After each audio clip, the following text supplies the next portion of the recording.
So what is the journey like? Because, a lot of musicians that I come across, sometimes they think they can get success Right. in 1 or 2 or 3 years, or Uh-huh. in a short time.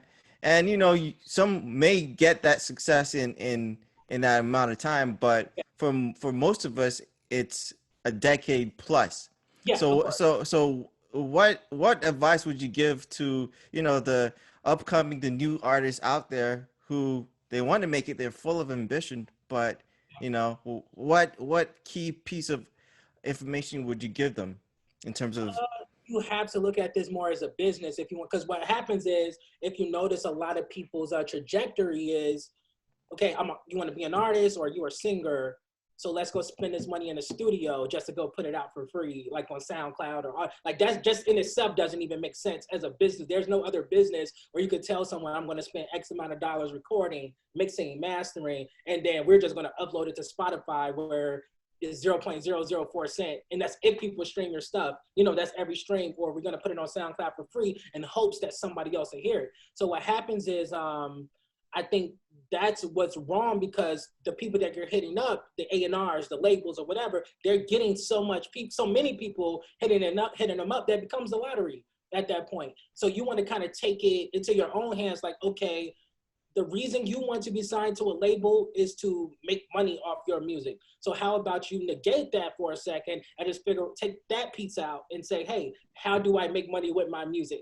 And I think as people go on these journeys, that's what they kind of figure out. Because a lot of times, like even artists that have made it, they'll be mad at a label talking about I should be able to get my masters back and all of that. But in the reality of the situation is, it's not the master you want back, because the label is the one that made the master valuable. You're saying, hey, you put up all this money to make me successful. Now that I have money, I would like to buy what you bought in the first place. Right. And you can just circumvent all that just by saying, you know what, let me go work a job or two for a year and save up all that money, especially if you know you're good at music. Like, if you really believe in yourself, take a year to work, figure out how much PR costs, marketing costs, a nice music video costs, because you only need technically one song in this climate. You need one song to get on. So let's just say you need $15,000. There's jobs out here you can make 1,500 a month. You know what I'm saying? 2,500 a month, and just save it for the year. And now you have everything you need for that one song you feel will work. And now you're making the copyright valuable. And from there, that's how you get the deal that you want. So that's in my honest opinion, that's the journey right now, especially in a world of Spotify and people buying catalogs and buying music. They're buying valuable copyright. So anybody can make songs. Not anybody can make it valuable. So you said something very, very interesting. Mhm. You focused on making your music valuable and making a Right. business out of it. Exactly.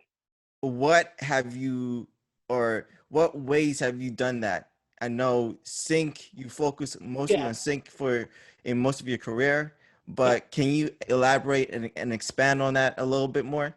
Yeah. So initially, everybody knew me as Bullet first. I was a battle rapper. Then I ended up switching my name to Mr. Robotic. So as Mr. Robotic, that put me in the dance music scene. And I was already having more pop dance songs already, but it just made me very popular in that world. So I had a number one record called Watch the Club Go with this amazing producer, DJ Bam Bam, that got me performing at B96 and all of these things. But also at the same time, I was getting on blogs. I was on Non Right, Two Dope Boys, Rat Radar was supposed to document me. That was one of the top three reasons I moved to LA, because I wanted to show me going from Chicago to LA that everything I had lined up and it's supposed to be documented by Rat Radar. They never documented me, but B Dot, he still wrote a nice tweet about me, and I was cool with that. So long story short, because they didn't document me, I got pissed off about it. And this amazing journalist by the name of William Ketchum, that was my homie at the time, and he was just saying, bro, don't focus on the blogs no more. Focus on TV and film.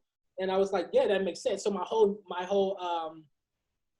thesis was, back then people weren't really getting write-ups or like articles or doing interviews if their song got placed in TV and film. So when you hear that song in TV, film, or commercial, you might like the song, but you don't know who that is. That's why MTV kind of became a little successful when it came to artists, because they'll put the name of the artist and the name of the song at the bottom of the screen. So that's what I would take advantage of. I was like, wait a minute, maybe I could place my song get rid of my the blog execution of trying to get placed on the blog. Focus on TV and film, where A, they'll put my name on the screen.